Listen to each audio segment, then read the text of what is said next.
ఏరువాక పౌర్ణమి రోజున ఇంటిని మనం ఎలా శుభ్రం చేసుకోవాలి ఈరోజు మనం ఈ వీడియోలో వివరంగా తెలుసుకుందామండి.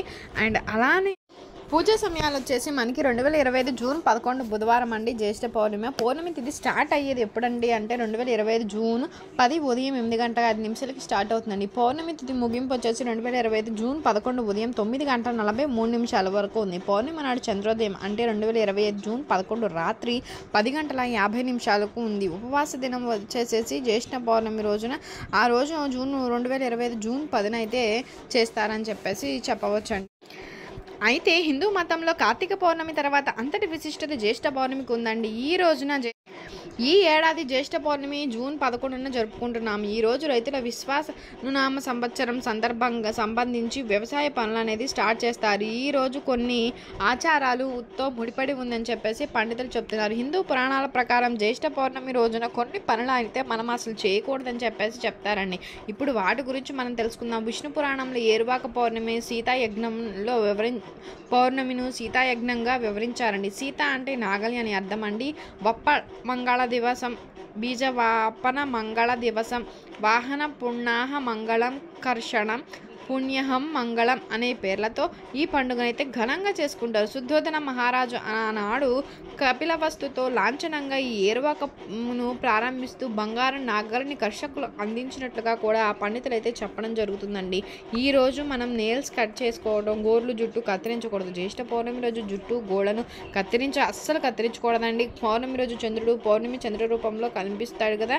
మన పూర్వీకులు కాలం నుండి నేటి వరకు భూమిని భూదేవిగా కొలుస్తాం. ఆ రోజున జుట్టును గోడను భూమిపైన పడేస్తే అశుభం అని చెప్పేసి పండితులు తెలియజేస్తున్నారు. జ్యేష్ఠ పౌర్ణమి రోజు సాత్వికమైనటువంటి ఆహారం తినాలి. కులదైవాన్ని భూమాతగా ప్రత్యేకంగా పూజలు జరపాలండి. కులదైవానికి కూడా భూమాతకి ప్రత్యేకంగా అయితే మనం పూజలు చేసుకుంటాం. మాంసాహారానికి మద్యానికి దూరంగా ఉండాలి. ఈరోజు ఎలాంటి మాంసాహారాలను తినకూడదని చెప్పేసి చెప్తారు. అలానే మద్యం కూడా తాగకూడదు. ఈరోజు భూమాతకు ప్రత్యేకమైనటువంటి రోజు. జంతువులు కోసేటప్పుడు భూమిపై రక్తం పడుతుంది కదా, అలా పడితే భూదేవికి కోపం వస్తుంది. పంటలు సరిగా పండమని చెప్పి శాస్త్రాలు చెప్తున్నాయి. మద్యం సేవించడం వల్ల ఆత్మశుద్ధికి విఘాతం కలుగుతుంది. అంతేకాదండి, మాంసం తిన్నా మద్యం తాగినా చాలా మందికి కోపం పెరుగుతుంది. ఆవేశంతో ఇతరులకు హాని కలగజేసే అవకాశం ఉంది. ఈరోజు భగవంతుని ధ్యానిస్తే గడపాలి. పాలు పండ్లు లాంటి సాత్వికాహారం తినాలి. ఎవరికి ఎలాంటి హాని పెట్టకుండా ఉండాలి అని చెప్పేసి పండితులు తెలియజేస్తున్నారండి. ఈరోజు మనం చాలా యాక్టివ్గా ఉండాలండి. అంటే మనము సోమరితనంగా ఉండకూడదు. ఈరోజు హిందూ వినోదాలకు కూడా మనం దూరంగా ఉండాలి. దేవాలయాలు దర్శించుకుంటూ ఉత్సాహంగా ఆధ్యాత్మిక కార్యక్రమాలలో పాల్గొనాలి. జ్యేష్ఠ పౌర్ణమి ఒక అద్భుతమైనటువంటి అవకాశం ఉందండి. ఈ రోజున చేయాలనుకున్న పనిని వాయిదా వేయకుండా చేసుకోవాలండి. నలుపు రంగు దుస్తులను అయితే ఈరోజు అస్సలు ధరించకూడదు అండి. అశుభ కార్యాలకు నలుపును అయితే యూజ్ చేస్తారు కదా. జ్యేష్ఠ పౌర్ణమి వంటి పవిత్ర దినాల్లో సాధ్యమైనంత వరకు కూడా బ్లాక్ కలర్ని అస్సలు యూజ్ చేయకండి. బ్లాక్ కలర్ ప్రతికూల శక్తిని కలగజేస్తుంది. గులాబీ, పసుపు, ఆకుపచ్చ రంగులు వాడడం, ఆకర్షించే రంగులను వాడితే అమ్మవారి అనుగ్రహం కలుగుతుందని చెప్పేసి పండితులు తెలియజేస్తుంది. తులసి ఆకులను అయితే అస్సలు ఈరోజు కోయకండి. తులసి ఆకులు ఆదివారాలు లేదా పౌర్ణమి, ఏకాదశి వంటి పవిత్ర దినాల్లో అస్సలు కోయకూడదు. తులసి చెట్టు లక్ష్మీదేవితో సమానం కదా. ఆ రోజు తులసి చెట్టును అంటుకుంటే విష్ణుమూర్తికి కోపం వస్తుంది. అందుకే ఆ రోజు తులసి ఆకులను కోయకూడదని చెప్పి పండితులు తెలియజేస్తారు. ఈ ఏరువాక పౌర్ణమి రోజున మనం ఇంటిని ఎలా శుభ్రం చేసుకోవాలి అనేది తెలుసుకుందామండి. మనం ముందు లక్ష్మీదేవి గురించి తెలుసుకుంటే మనం మన గృహాన్ని అంటే మన ఇంటిని మనం ఎలా శుభ్రం చేసుకోవాలనే విషయాన్ని మనం తెలుసుకోవచ్చండి. ఎక్కడైతే సంతోషం ఉంటుందో అక్కడ ఆ లక్ష్మీదేవి అయితే ఉంటుంది. అదేవిధంగా ఎక్కడైతే పరిశుభ్రత ఉంటుందో అక్కడే లక్ష్మీదేవి కొలువై ఉంటుంది. ఎక్కడైతే అన్యోన్యత, ప్రేమానురాగాలు ఉంటాయో, అతిథి సేవలు ఉంటాయో అక్కడ ఆ లక్ష్మీదేవి తిష్ట వేసి కూర్చుంటుందని చెప్పేసి చెప్పవచ్చు. లక్ష్మీదేవి ఇంట్లోకి అడుగు పెట్టాలి అంటే మనం ఇంటిని అయితే క్లీన్ చేసుకోవాలండి. మరి ఏరువాక పౌర్ణమి రోజున ఇంటిని ఎలా శుభ్రం చేసుకోవాలి, అలా చేసుకోవటం వలన లక్ష్మీదేవి ఇంట్లో అడుగు పెడుతుంది అనేటువంటి విషయాన్ని ఈ వీడియోలో వివరంగా తెలుసుకుందామండి. అండ్ అలానే ఏరువాక పౌర్ణమి గురించి తెలుసుకుందామండి. నాగరికత ఎంతగానో ముందుకు సాగినప్పటికీ కూడా నాగలి లేనిదే పని అయితే జరగదు కదా. రైతు లేనిదే పూట గడవదు. అలాంటి వ్యవసాయానికి సంబంధించినటువంటి పండుగ అండి ఈ ఏరువాక పున్నమి. దీన్ని మనం హల పౌర్ణమి అని కూడా అంటూ ఉంటాము. వైశాఖ మాసము నుంచి ముగిసి జ్యేష్టం మొదలైన తర్వాత వర్షాలు కురవడం మొదలవుతాయి. ఒక వారం అటు ఇటు అయినప్పటికీ కూడా జ్యేష్ఠ పౌర్ణమి నాటికి తొలకరి పడక మానదు, భూమి మెత్తబడక మానదు. అంటే నాగలతో సాగే వ్యవసాయ భూములు పనులకు ఇది శుభారంభము అని చెప్పవచ్చు. అందుకే ఈ రోజున ఏరువాక అంటే దుక్కిని ప్రారంభించడం అనే పనిని స్టార్ట్ చేస్తారు.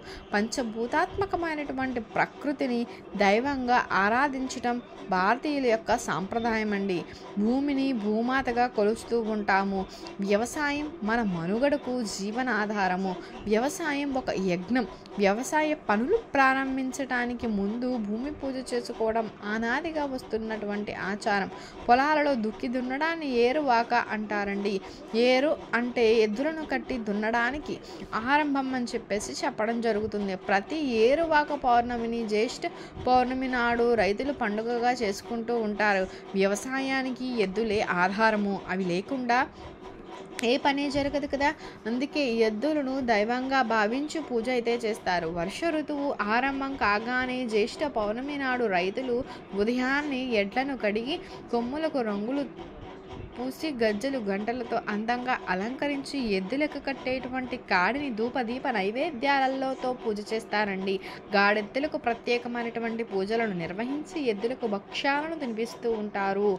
పొలాలకు వెళ్ళి భూమాతకు పూజలు చేసుకుంటూ ఉంటారు. అనంతరం ఏంటంటే ఎద్దులు రంగురంగుల బట్టలతో అలంకరించుకొని డప్పులు మేళ తాళాలతో ఊరేగిస్తారు. ఎడ్లు అంటూ రోగాల బారిన తగలకోకుండా వారికి ఆయుర్వేద మందులను నూనెలను తాగిస్తారు. జ్యేష్ఠ శుద్ధ పౌర్ణమిని ఏరువాక పౌర్ణమి అని వ్యవహరిస్తూ ఉంటారు.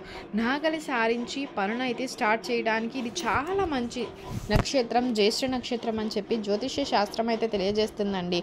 ఆ నక్షత్రంతో చంద్రుడు ఉండేటువంటి రోజు జ్యేష్ఠ పూర్ణిమే. ఔషధాలకు సన్యాసినికి అధిపతి అయినటువంటి చంద్రుడు జ్యేష్ఠ నక్షత్రానికి చేరువలో ఉన్నటువంటి తరుణంలో ఏరువాక పున్నమి రోజున శుభ ఫలితాలను అందిస్తూ ఉంటారు. అందుకే జ్యేష్ఠ పౌర్ణమి రోజున మొదటిసారి పొలాన్ని దున్నుతూ ఉంటారండి. ఏరువాక పౌర్ణమిని సీతా యజ్ఞం అని సంస్కృతంలో ఊర్ధ్వభుష యజ్ఞం అని కన్నడంలో కూడా చెప్పడం అయితే జరుగుతుంది. వేద కాలంలో ప్రతి పనిని యజ్ఞంగానే మనం చేస్తూ ఉంటాం.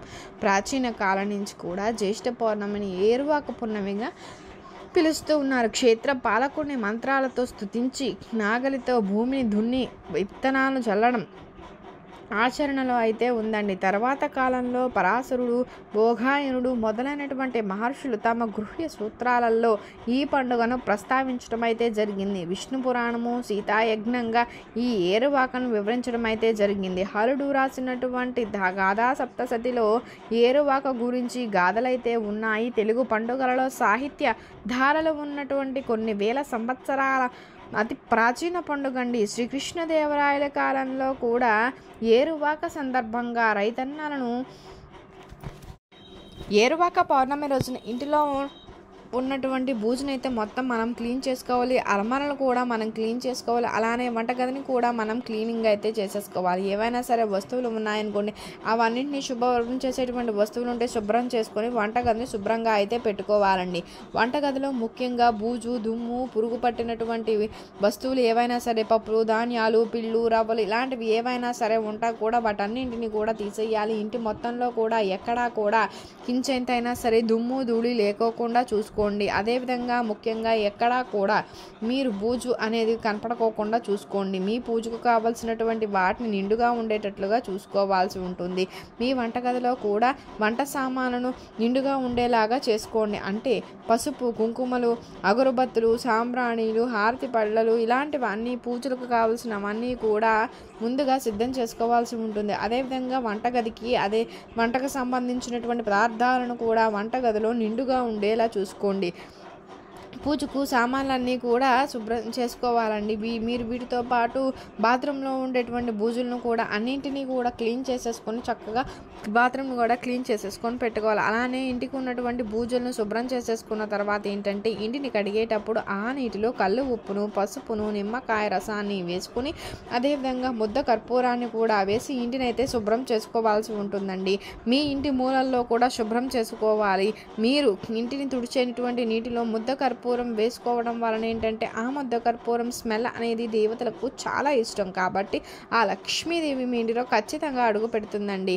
ఇదంతా కూడా ఆ రోజే చేయడం కష్టం అనుకునేటువంటి వాళ్ళు ఏరువాక పౌర్ణమి రోజున ఇంటిని ముందే శుభ్రం చేసుకోవచ్చు. ఏరువాక పౌర్ణమి రోజున ఇంటిని మామూలుగా చీపురుతో క్లీన్ చేసుకున్న తర్వాత స్నానాన్ని అయితే ఆచరించి ఇంటిలో ఉన్నటువంటి అన్ని గదుల్లో కూడా లేకపోతే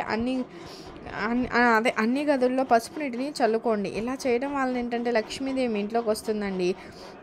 ఇలా ఇంటిని శుభ్రం చేసుకున్న తర్వాత ఏంటంటే లక్ష్మీదేవిని మీ ఆచారాలకు తగ్గట్లుగా లేకపోతే మీకు తోచినటువంటి విధంగా లక్ష్మీదేవిని పూజించుకోవడం వలన ఏంటంటే ఆ లక్ష్మీ అనుగ్రహం అయితే కలుగుతుంది. లక్ష్మీదేవి కరుణించని ఇల్లు ఎప్పుడూ కూడా కష్టాలతో సమస్యలతో ఇబ్బంది పడిపోతూనే ఉంటారు.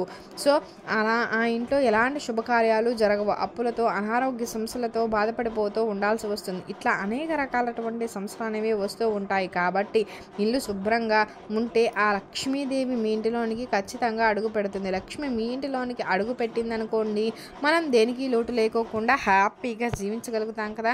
మరి ఇదండి, మీరు కూడా ఈ ఏరువాక పౌర్ణమి రోజున ఇప్పుడు మనం చెప్పుకున్న విధంగా ఇంటిని ఉప్పు నీటితో శుభ్రం చేసుకోవడం వలన ఏంటంటే మీ ఇంటిలోనికి లక్ష్మీదేవి అడుగుపెట్టి చిరుల వర్షాన్ని అయితే కురిపిస్తుంది. ఉప్పు నీటితో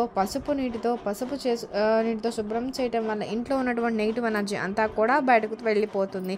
పచ్చ కర్పూరంతో ఇంటిని శుభ్రం చేసుకోవడం వలన ఏంటంటే ఆ సువాసనకు లక్ష్మీదేవి ఆకర్షితురాలవుతుంది. దీంతో మీరు గుమ్మంలో ఆనందంగా జీవించడం అయితే జరుగుతుంది. మీకు కనుక వీడియో నచ్చింది అనుకుంటున్నాను. నచ్చినట్లయితే లైక్ చేయండి, షేర్ చేయండి, సబ్స్క్రైబ్ చేయడం మర్చిపోకుండా. కొత్తగా వాచ్ చేస్తున్నట్లయితే థ్యాంక్ యూ ఫర్ వాచింగ్.